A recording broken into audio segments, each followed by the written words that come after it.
জয়। ব্রহ্মানন্দ ভারতী তারাকান্ত গঙ্গোপাধ্যায় কতন। শ্রী তারাকান্ত গঙ্গোপাধ্যায় ছিলেন নারায়ণগঞ্জের একজন প্রতিষ্ঠিত যশা উকিল। বেদ, বেদান্ত ও দর্শন শাস্ত্রে তার পাণ্ডিত্য ছিল এবং সেই জন্য তিনি সকলের শ্রদ্ধার পাত্র ছিলেন। শাস্ত্র আলোচনার জন্য তিনি ঢাকায় গোসাই বিজয়কৃষ্ণ গোস্বামীর আশ্রমে যেতেন। তারা চার ভাই ছিলেন: হরকান্ত, বরদাকান্ত, তারাকান্ত ও কুলদানন্দ। এই ভাইদেরও গোসাইজির আশ্রমে যাতায়াত ছিল।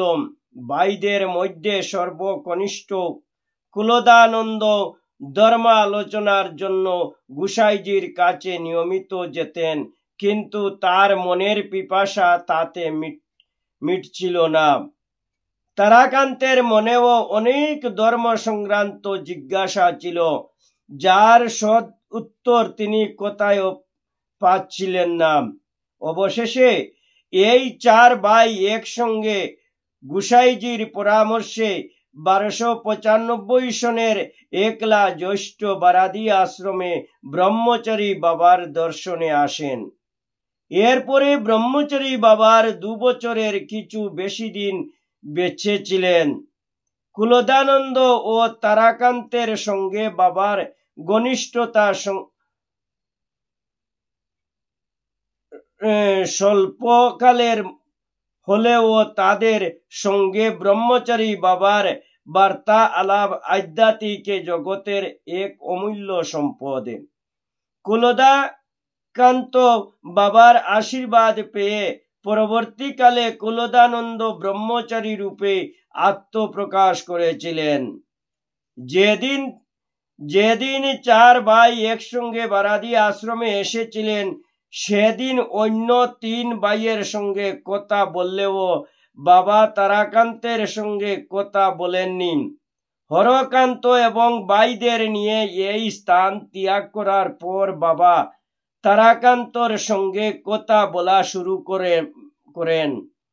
তার সঙ্গে ব্রহ্মচারী বাবার যে ধর্ম আলোচনা হয়েছিল এবং সেই সংক্রান্ত কিছু গহ আধ্যাত্মিক তত্ত্ব কথার এখানে উল্লেখ করছি। সবাই চলে গেলে বাবা তারাকান্তকে জিজ্ঞাসা করেন, ব্রহ্মচারী বাবা তুই কি জন্য? ব্রহ্মচারী বাবা বললেন, তুই কি জন্য এসেছিস? তারাকান্ত আজ্ঞে রামপ্রসাদ বলছেন, আমি সখ্যাত সলিলে ডুবে মলেম শ্যামা। আমারও হয়েছে ঠিক তাই। আমি নিজের ইচ্ছায় সংসারে এসে ঠেকে পড়েছি। সেই মায়াকে পেরোতে পারছি না। আপনি মহাযোগী এই মায়াকে বশ করেছেন। আচ্ছা, এই মায়া কি? এর থেকে উদ্ধারের উপায় কি? ব্রহ্মচারী বাবা বললেন, মায়া শব্দটি মি ধাতু থেকে বুধ উৎপন্ন হয়েছে। মি ধাতুর অর্থ হলো বোধ করা। যে শক্তি দ্বারা ঈশ্বরের সৃজন, পালন, হরণাদি বোধ হয়,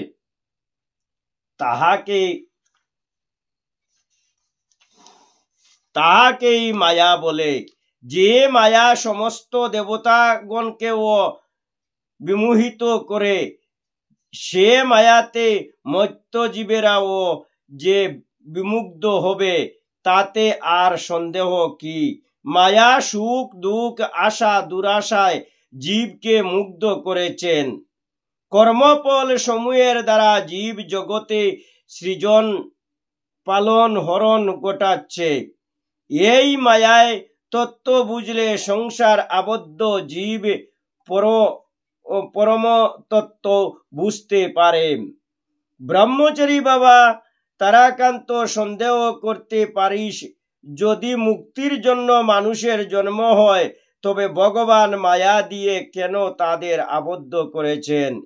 এর উত্তরে বলা যায়, বিষম বিষয় বুগে আসক্ত জীবদের মোক্ষের আশা জড়ানো করার জন্য ভগবান মায়ার সৃষ্টি করেছেন। ভোগ ও মুক্তি এই উভয় অবস্থা বুঝাতেই ভগবান সমস্ত পশু জগৎকে আহার, নিদ্রা, ভয়, ক্রোধ, মৌতানাদির দ্বারা তারাকান্ত করে শুধু বিষয় ভোগেই মত্ত রেখেছেন। মৌতানাদির দ্বারা বারাক্রান্ত করে শুধু বিষয় ভোগেই মত্ত রেখেছেন। বিষয় ভোগে দুঃখ লাভ হয়, এই জ্ঞান অন্তরে অনুভব করার ক্ষমতা ভগবান মানুষকেই দিয়েছেন। এই মোহ ও জ্ঞান উভয়ই অধিকার ভেদে একা মায়া থেকেই মানুষ সংসারে লাভ করে। যদি এই মহাজ্ঞানের বোধ স্বভাবত না হতো, তাহলে একদিনও সংসার চলত না। মায়া দ্বারা অবস্থা ভেদে জীব জ্ঞান অজ্ঞান দুই লাভ করে। যে সকল জীব মায়া গঠিত বিষয় ভোগে উন্মত্ত হয়, তারাই বিষয় আসক্ত হয় এবং অজ্ঞান বা মোহ দ্বারা মোহ লাভ করে। আর যারা মায়া গঠিত বিষয় ভোগকে চিত্তের আবরণকারী বুঝে, তা থেকে চিত্তকে বিশুদ্ধ রাখতে ইচ্ছা করেন, তারাই জ্ঞান লাভ করেন। এখন প্রশ্ন, যারা অকৃতাত্মা ও স্থূল বুদ্ধি, তারা ঈশ্বর মায়া থেকে কেমন করে উদ্ধার লাভ করে?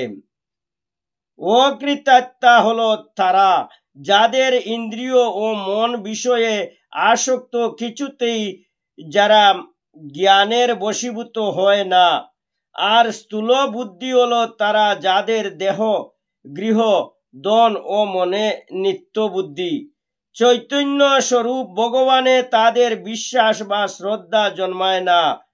এই উভয় বিধি মানুষই মানব জন্মের উপযুক্ত অবস্থা লাভ করে না। মায়া থেকে তাদের উদ্ধারের উপায় বলছি শুনো। বৈরাগ্য বিমা ওই সব দোষ দূর হয় না। মায়ার তত্ত্ব ও আত্মতত্ত্ব এই উভয় বিষয়ই উপযুক্ত গুরুর কাছে শুনতে শুনতে যখন মায়া গঠিত ভোগকে দুঃখ বলে বোধ হবে, তখনই বৈরাগ্যের উদয় হবে। এই বৈরাগ্য যত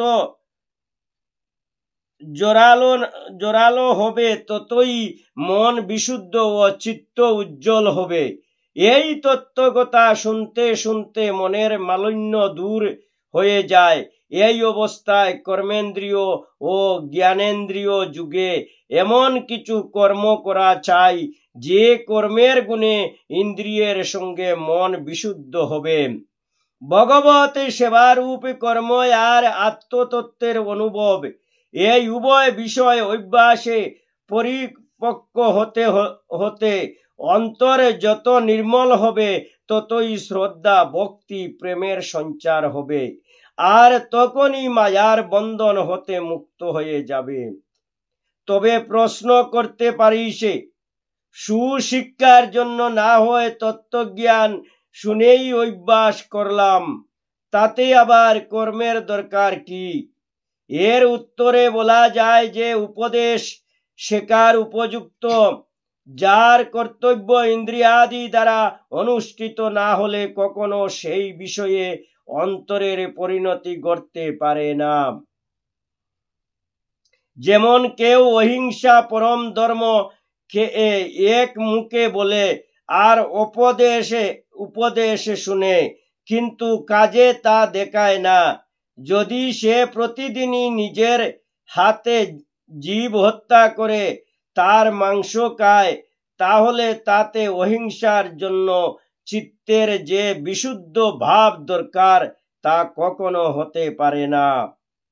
যেমন ঔষধের নাম, চিকিৎসকের নাম রোগের নাম বারবার শুনলে বা ঔষধে শিখলে রোগ দূর হয় না, নিজে ঔষধ খেতে হবে। তেমনি মায়া ভুগে ইন্দ্রিয়াদির সঙ্গে অন্তরের প্রবৃত্তি ও স্থূল দেহের সমস্ত অঙ্গ প্রত্যঙ্গ আসক্তি রূপে যে রোগে আক্রান্ত হয়েছে, কর্মের দ্বারা তা শোধন করতে হবে। তাতে ঔষধ ব্যবহারে রোগাক্ষয়ের মতো জীবের পক্ষে মায়ারও ক্ষয় হতে পারে। যাকে এসব কথা, তারাকান্ত তুই মায়ার উপাসনা করে মায়াকে বশ করিস না কেন? তারাকান্ত মায়া বা প্রকৃতি জড় স্বভাবা, তাই তার উপবাসনা করতে প্রবৃত্তি হয় না। ব্রহ্মচারী বাবা গুটি পোকা তার লালা থেকে রেশম বার করে তা দিয়ে নিজেকে পুরোপুরি আচ্ছাদিত করে, তখন সেই আচ্ছাদন কেটে তার আর বার হবার সামর্থ্য থাকে না। অন্য কেউ তাকে বার করে দিলেও তাকে বাঁচাতে পারে না। কিন্তু কালক্রমে যখন সে আগের রূপ পরিবর্তন করে, অর্থাৎ গুটি পোকা প্রজাপতির আকারে পরিণত হয়, তখন সে নিজেই তার সেই বাসা কেটে বার হয়ে যায়।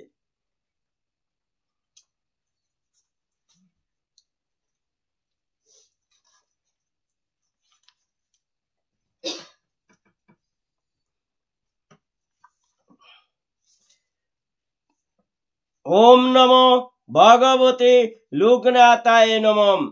ওম নমো ভগবতে বাসুদেবায় নমঃ।